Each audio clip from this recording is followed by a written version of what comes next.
Esse evento, então, ele conta com a organização da AGAL e está sendo transmitido ao vivo pelo YouTube. Então, iniciarei agora a abertura desta conferência com o conferencista, o professor Edgar Leite. O professor Edgar Leite é professor, historiador e ensaísta, professor da Universidade do Estado do Rio de Janeiro e da Universidade Federal do Estado do Rio de Janeiro.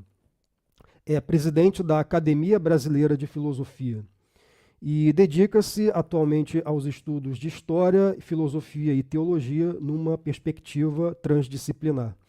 Então, passaria a palavra agora para o professor Edgar Leite com o tema O Galego e o Destino da Língua Portuguesa. Boa tarde, muito obrigado, Tiago. Boa tarde a todos, bom dia aqui no Brasil.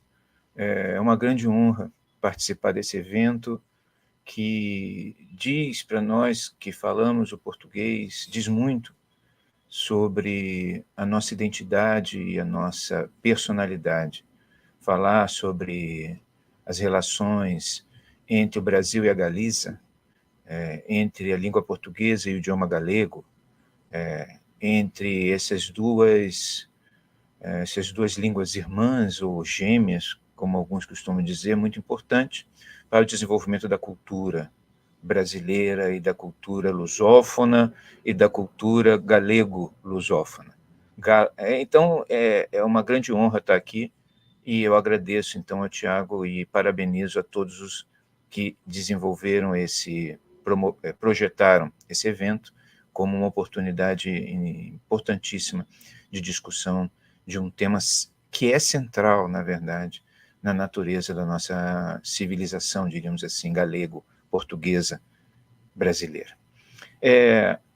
Também tendo também sangue galego, para mim também é importante, depois de tantas gerações, poder refletir pessoalmente, é importante, né, porque eu posso refletir sobre um tema que diz respeito também à genética dos nossos povos, né? São coisas que, com as gerações, vão sendo passadas e que nos dizem algo que é algo também subjetivo, algo muito sentimental. Eu acho que é uma característica dessa cultura galego-portuguesa, que é esse sentimentalismo, uma certa forma de ver o mundo de uma maneira sensível, delicada, no qual o sentimento de saudade tem um papel essencial, né? Há sempre vínculos, elos, que são elos difíceis de serem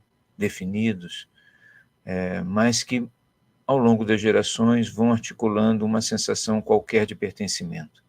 Então, falar sobre esse assunto não é só intelectualmente relevante, mas é também, para a nossa civilização,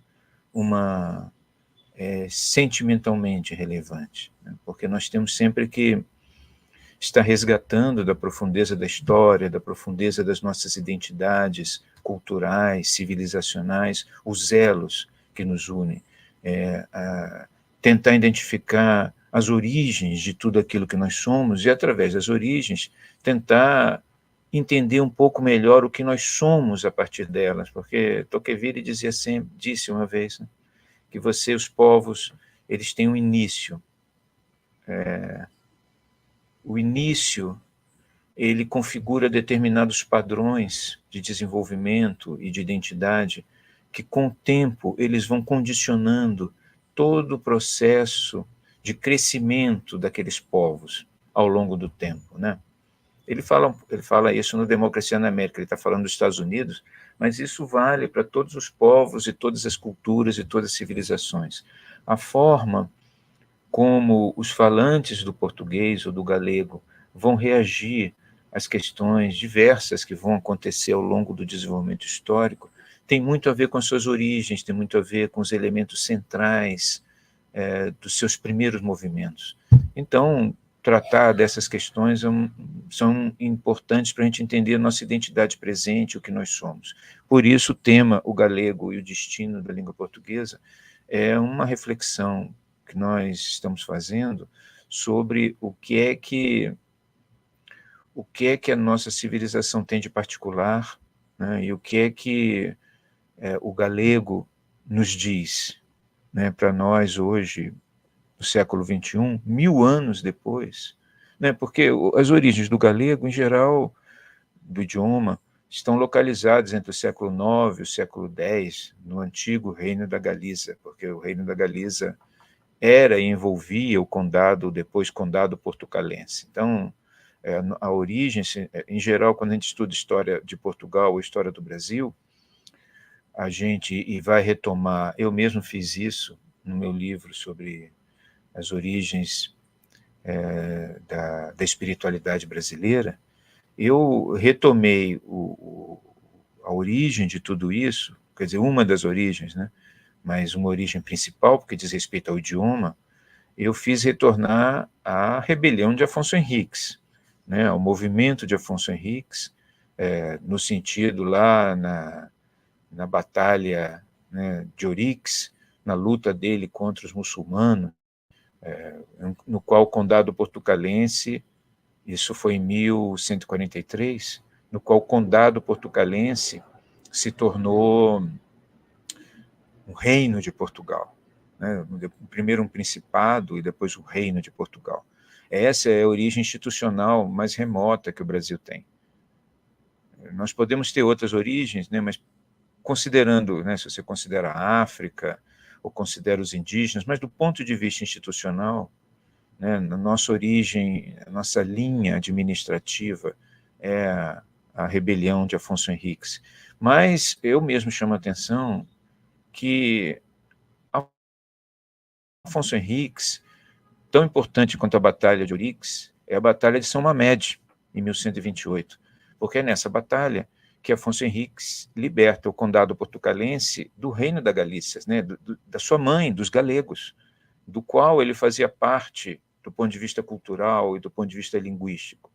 Então, se nós formos realmente recuperar as origens administrativas, as origens institucionais da civilização brasileira, se ela existe, né, nós temos que ir realmente ao Reino da Galícia, temos que ir às origens galegas, e aí a importância da recuperação dessa história se torna ainda maior, mais relevante, né? Porque nós vemos que tudo aquilo que Afonso Henriques faz para se tornar independente de Galícia e depois para enfrentar os muçulmanos, né, e reconquistar o resto, o Alentejo e depois o Algarve, com os seus sucessores, né, recuperar todo Portugal e a partir dali expandir Portugal e a língua portuguesa pelo Atlântico, tem a sua origem lá, na Galiza, em Santiago de Compostela.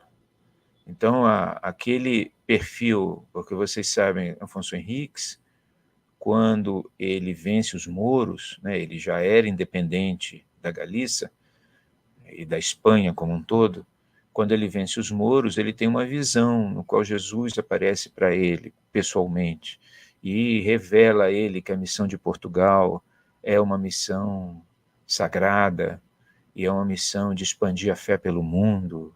E ele, de alguma forma, esse mito, essa lenda ou essa teofania, né, porque é uma teofania que Dom Afonso Henriques experimenta, ela prenuncia a expansão portuguesa. Ela é tida e é vida na história de Portugal como um prenúncio, uma profecia dessa expansão. Mas isso, se nós formos à raiz, está aí em Santiago de Compostela, né? Está aí nas origens cristãs profundas da Galícia, né? E do espírito espiritual galego. Então, a gente sabe que nós temos uma literatura galega, cantigas profanas, as líricas, as trovas, né, em torno do século IX, e as cantigas de Santa Maria, de Afonso X, sábio, que são textos assim muito importantes para o entendimento do idioma galego, e a parte substancial desses textos são textos religiosos, são textos que dizem respeito a uma fé muito essencial, né, uma fé cristã muito essencial galega, né, nas cantigas de Afonso X, que eu acho que, na verdade, algumas dessas cantigas são deles, a maior parte tem outras fontes, mas são atribuídas a ele, né? Nós lemos lá assim: muito devemos, varões, loar a Santa Maria, que suas graças e seus dons dá a quem por ela fia. Essa dedicação mariana, ela é um elemento muito importante daquela região, né, do norte de Portugal. Isso era e da Galícia, né, e isso, de alguma forma, explica muita coisa que acontece ali nos séculos posteriores, num processo que vai nos levar à aparição de Fátima. Então, é inegável, nós unirmos essa história administrativa, né, a esse espírito religioso português e as origens desse espírito na Galícia. Então, é uma coisa que temos que anotar e chamar atenção para isso, porque isso explica muita coisa da história do Brasil, como um fruto, um desabrochar desse movimento todo que tem a sua origem, né, no norte, nessa ponta aí da Península Ibérica. É claro que o português, como idioma, o que o diferencia, nós podemos dizer, o destino do português, o que o diferencia do destino do galego, é que o português, como idioma, tão próximo, né, tão parecido com o galego, né, para um português, para um falante do português, como nascido no Brasil, é muito agradável ouvir o galego, é muito interessante ouvir pela similitude, pelas vogais, né, por um sentimento qualquer que a gente não sabe explicar muito bem, que vem quando a gente ouve o galego.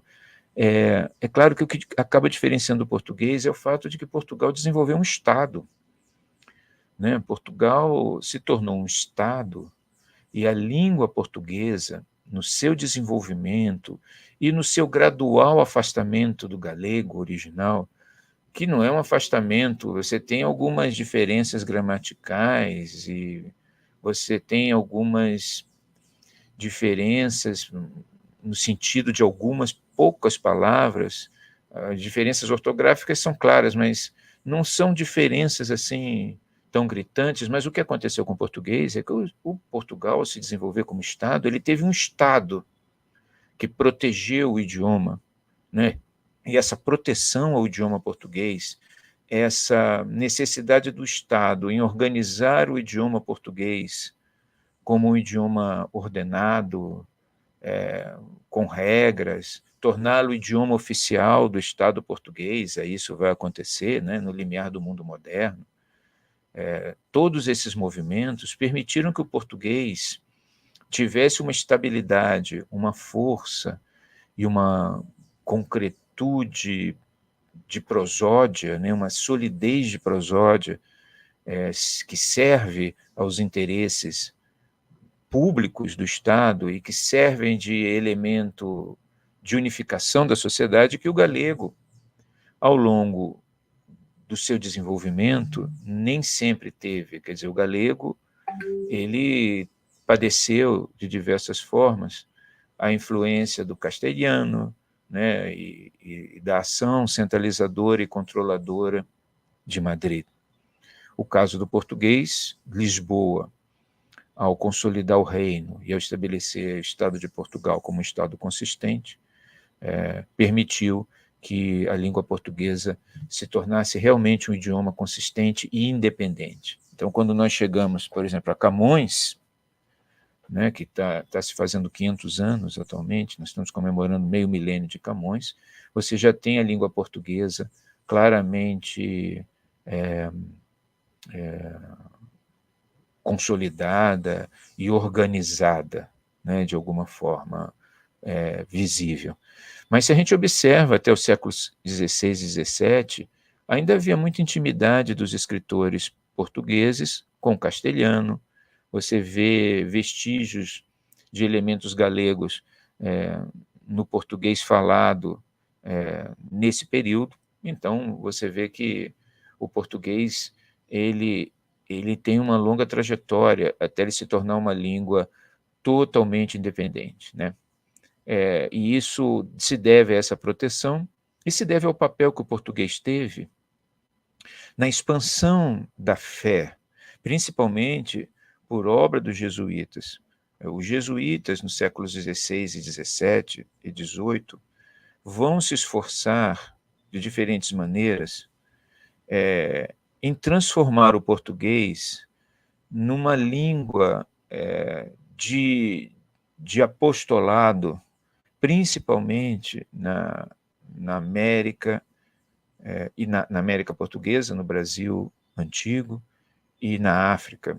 E isso torna o português, isso fez com que os elementos espirituais mais centrais da língua portuguesa fossem colocados em relevo e se tornassem relevantes, e se tornassem importantes no processo de conversão, por exemplo, dos indígenas. As gramáticas que são elaboradas pela Companhia de Jesus aqui no Brasil e os catecismos para a conversão dos índios, eles são escritos na língua local, na língua, no caso, Tupi-Guarani, mas eles, quando necessário, nesses catecismos, eles introduzem palavras em língua portuguesa, principalmente palavras que diziam respeito a questões religiosas ou a temas de natureza espiritual. É o caso, por exemplo, da palavra Espírito Santo, que em Tupi-Guarani, os jesuítas nunca tinham encontrado uma palavra local. Eles conseguiam pai, Tubá, eles podiam filho, eles também encontravam palavras em língua tupi-guarani, mas eles não encontravam uma palavra em tupi-guarani que pudesse ser traduzida, que pudesse traduzir o Espírito Santo.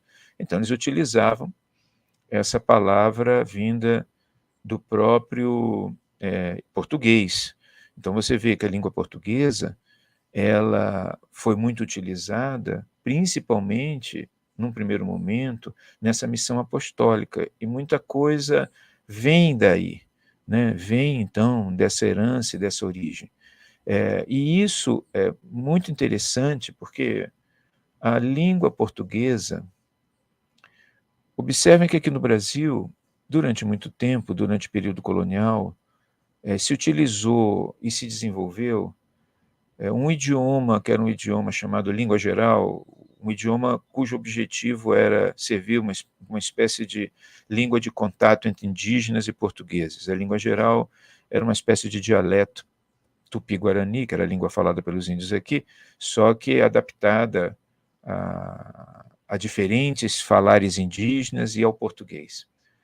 O português, ele foi gradualmente absorvendo o Tupi-Guarani e foi se tornando uma língua dominante. Quando, no meados do século XVIII, no Diretório dos Índios, que é um documento muito importante no que diz respeito à língua portuguesa, né, no Brasil, o Marquês de Pombal e o rei Dom José I, eles obrigam o falar do português no Brasil, eles proíbem, isso em várias cartas, o Marquês do Pombal e o seu irmão falam sobre esse assunto, eles proíbem falar de outra língua que não fosse o português.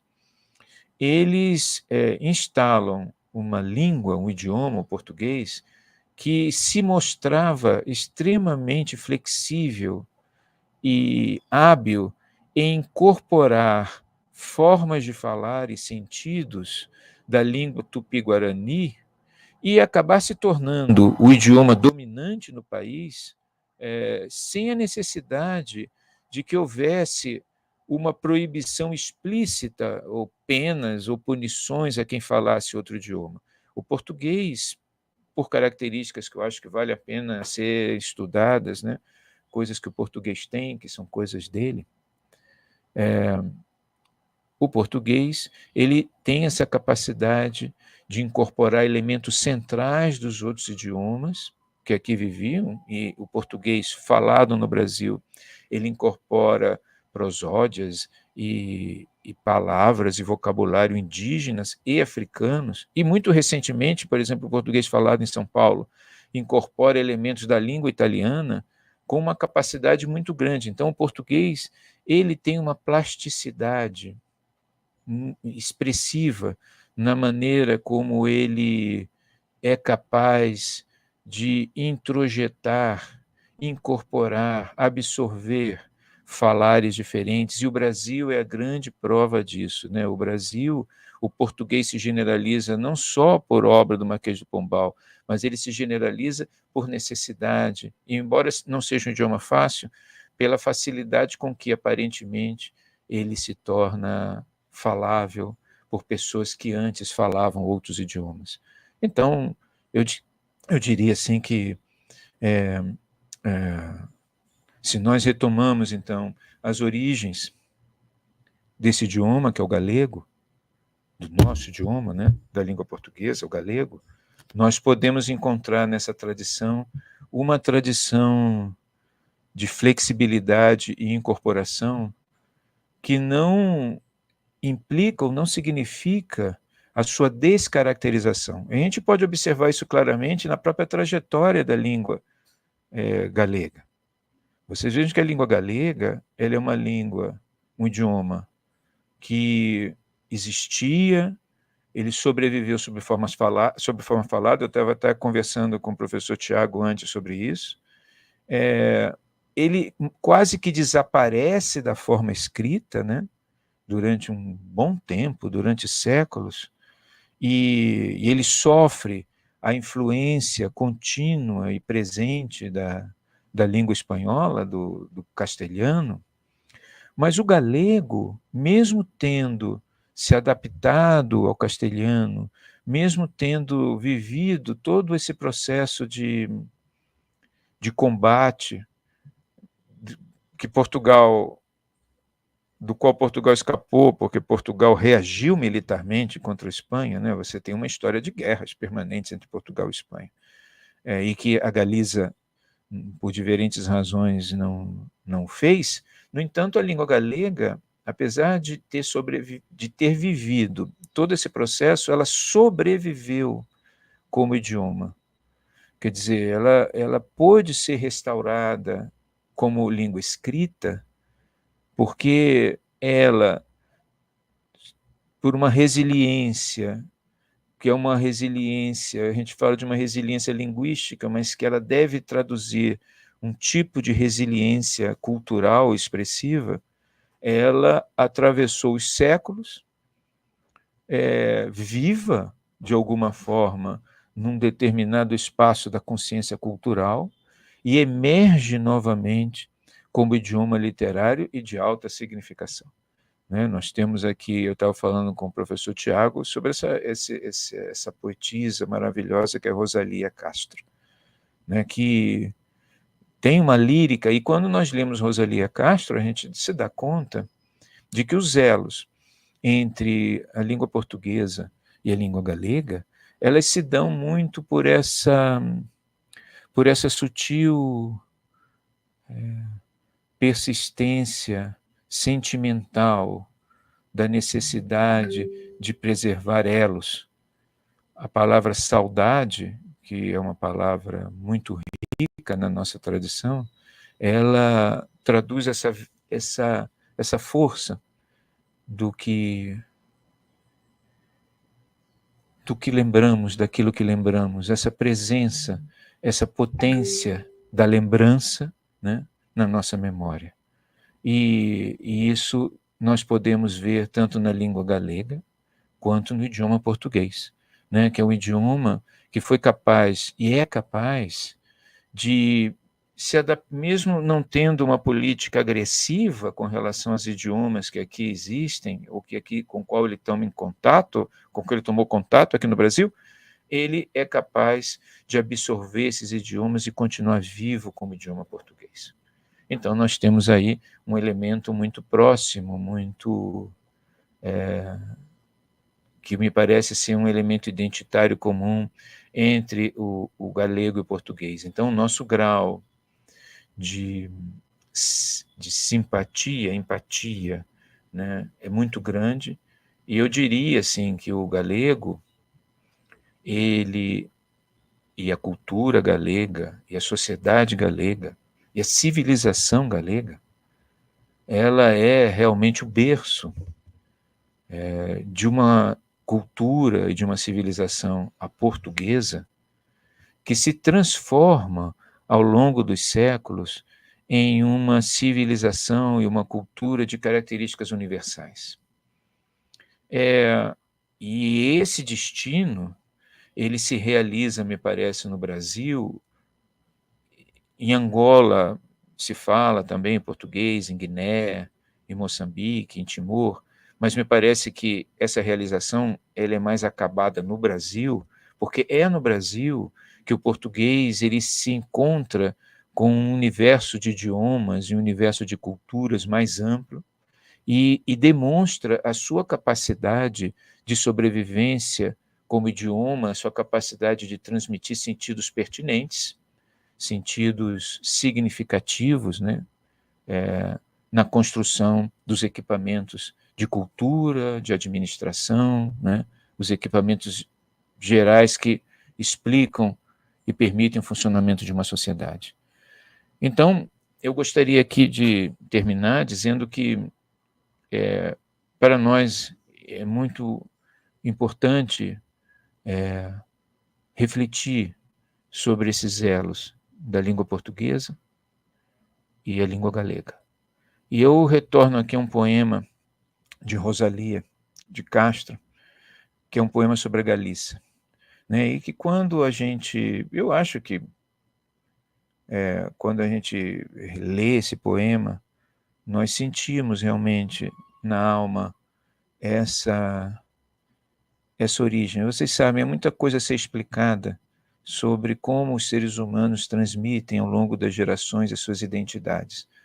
Você tem explicações que são explicações sociológicas, antropológicas, que são controláveis, mas você tem outras explicações que são explicações subjetivas, sentimentais, espirituais, geneticamente misteriosas que existem, né? E que a gente não consegue exatamente precisar como e por que determinados sentimentos atravessam o tempo. Mas esse poema da Rosalia de Castro é um poema que ele fala sobre saudade. Então, para um brasileiro do século XXI, eu, por exemplo, quando leio esse poema, eu percebo claramente, né, a origem de um determinado aspecto da minha cultura e um aspecto dos mais importantes, que é o aspecto do idioma, o aspecto da língua, porque através do idioma a gente tem uma forma específica de organizar o mundo, né, que se expressa no falar, né, o que a gente pensa, a maneira como a gente pensa se expressa na forma como nós falamos e nós escrevemos.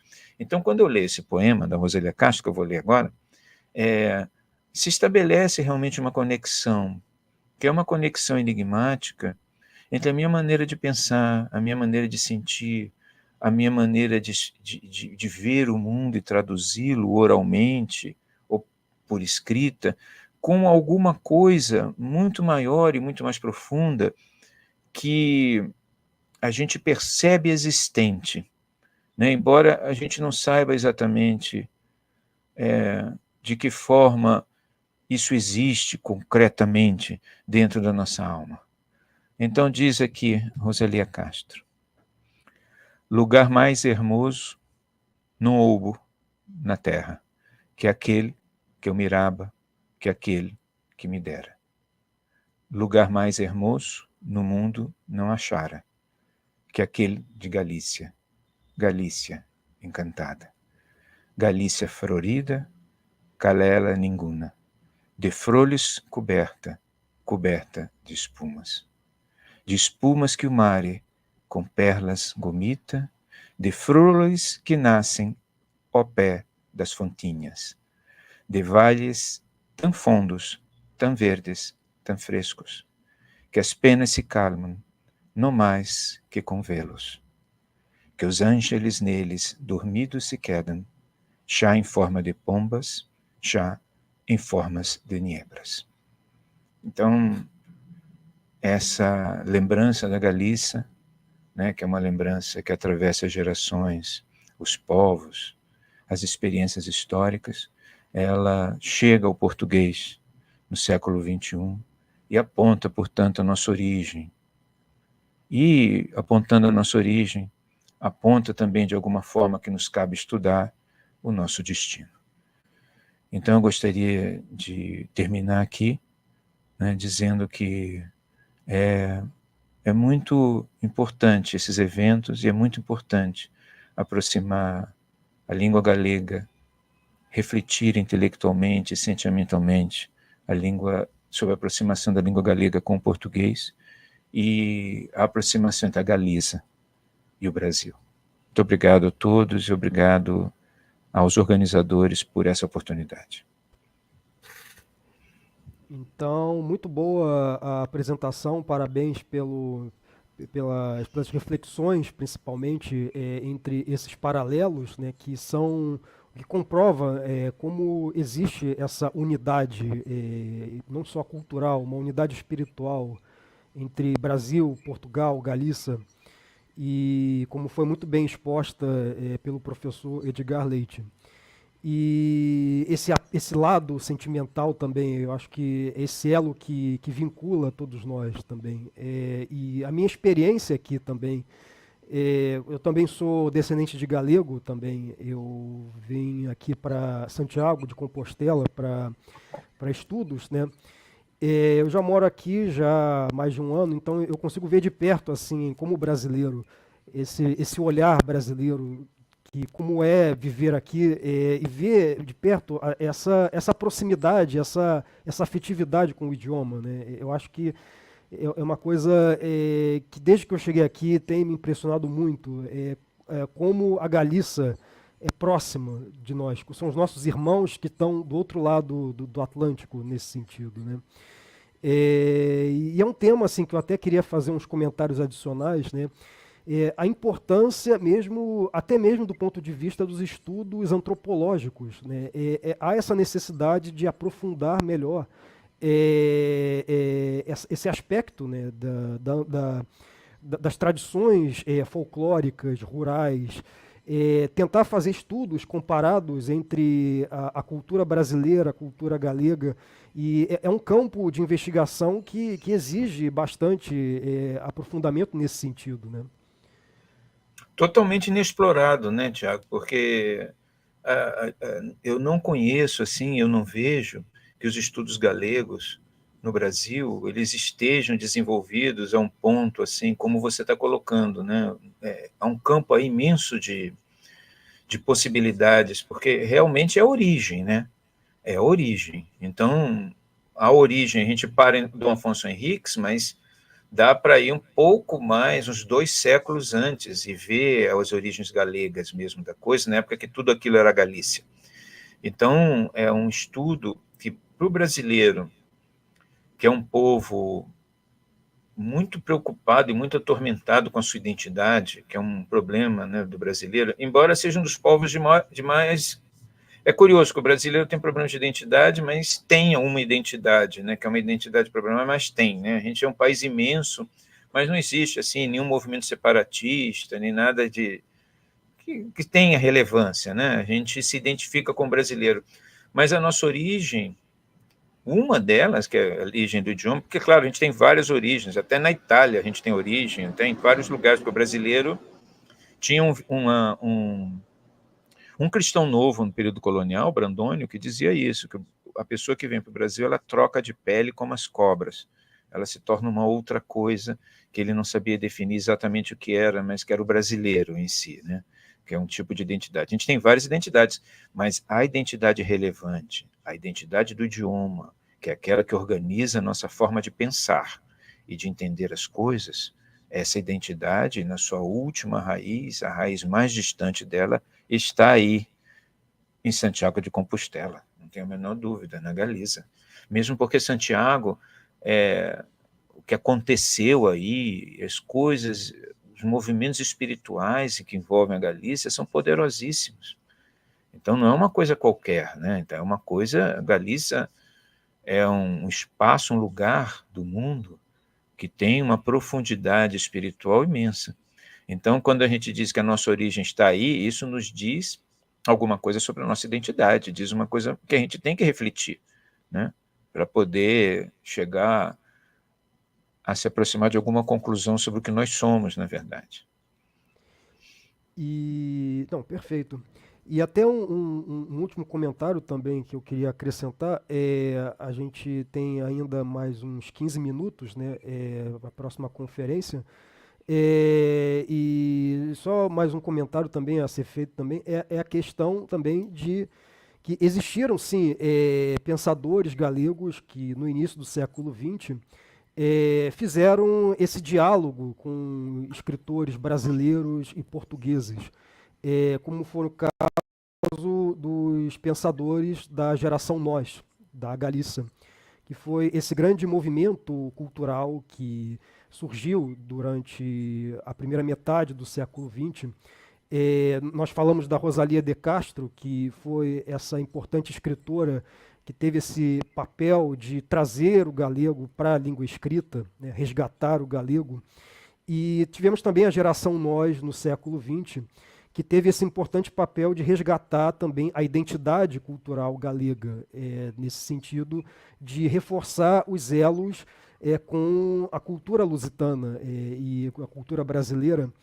Então, importantes escritores dessa época, Otero Pedrário, Vicente Risco, Castelau também, que foram importantes intelectuais, importantes pensadores que foram essa voz, né, essa voz dessa cultura galega que, como você falou, esteve durante muitos séculos apagado, né? Então, sempre é importante o papel, né, dessas pessoas de serem essa voz, né, de trazer essa, de reavivar, né, essa tradição que ao longo das gerações ela precisa se manter, né, essa tradição de resgatar a importância, né, do folclore, da língua, reivindicar tudo isso que nos faz, né, a identidade, né, de ser galego, de ser português, de ser brasileiro, né. Então, só um último comentário, esses autores que fizeram importantes, escreveram importantes ensaios, livros e obras, né. Eu deixo também a obra de Castelau, Sempre Galícia, também,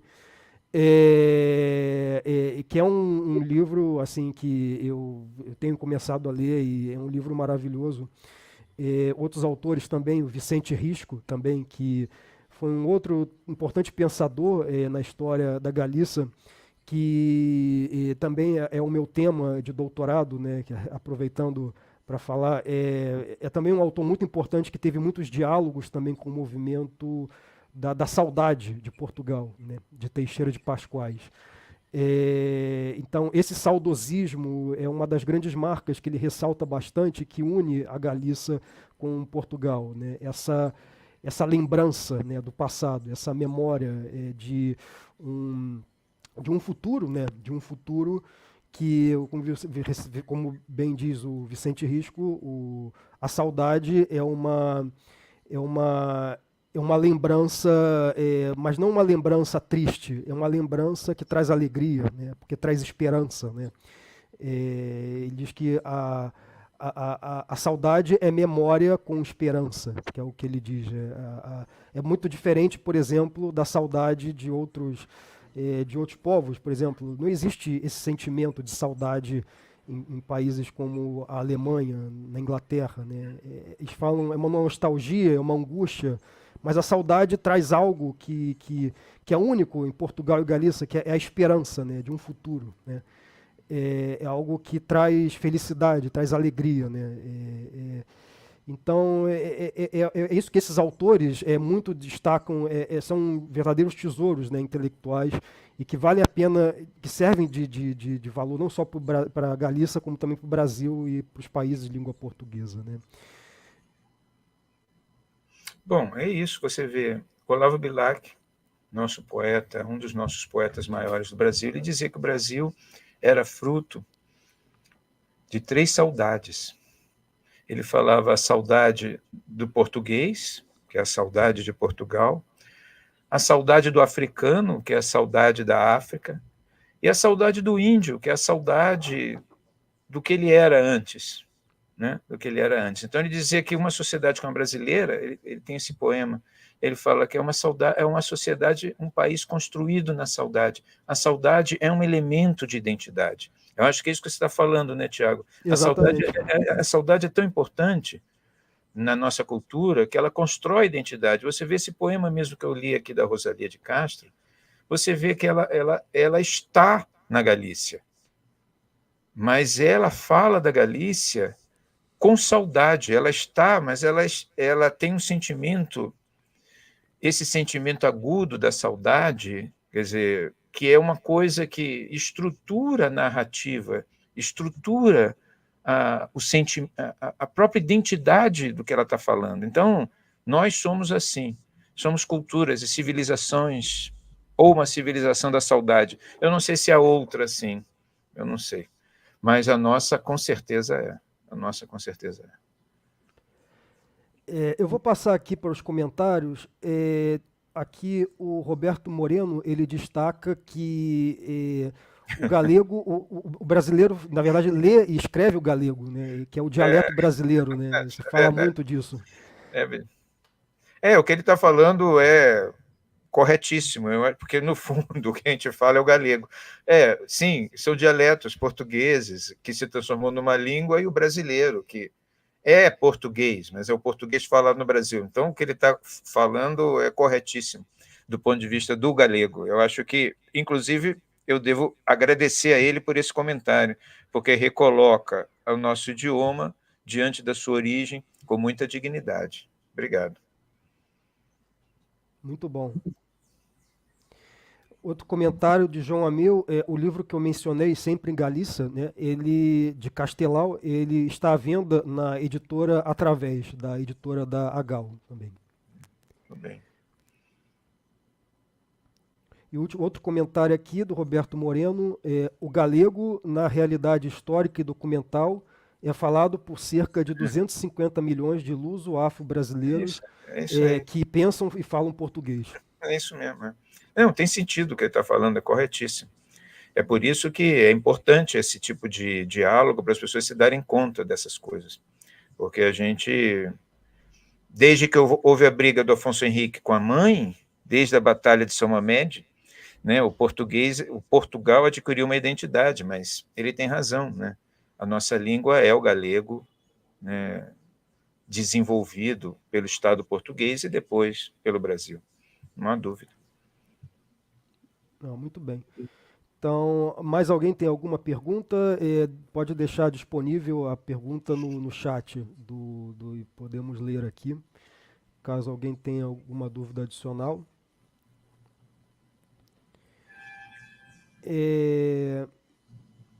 Bom, então acho que podemos encerrar então. Um outro comentário aqui. Sugiro ler o livro Assim Nasceu uma Língua, escrita pelo professor Fernando Venâncio também. Muito obrigado, Roberto. Muito obrigado, Roberto. Comentários muito pertinentes. Agradeço muito. Bom, acho que podemos encerrar então, né? Iremos fazer um pequeno intervalo. Estamos de volta a partir das 3h30, horário de Galícia, e 10h30, horário do Brasil. Com a nossa próxima apresentação será do grupo Aires Galego, com o título A Dança Folclórica Galega no Exterior. Então, vamos encerrar aqui e deixando para o intervalo. Então, agradeço pela participação do professor Edgar Leite, da Academia Brasileira de Filosofia. Então, até a próxima, então. Até a próxima. Agradeço a todos que assistiram. Agradeço a você, Tiago, e ao trabalho que você realiza, que é muito importante do ponto de vista intelectual e cultural. Tá? Parabéns a você. Bom. Eu que agradeço, então. Obrigado.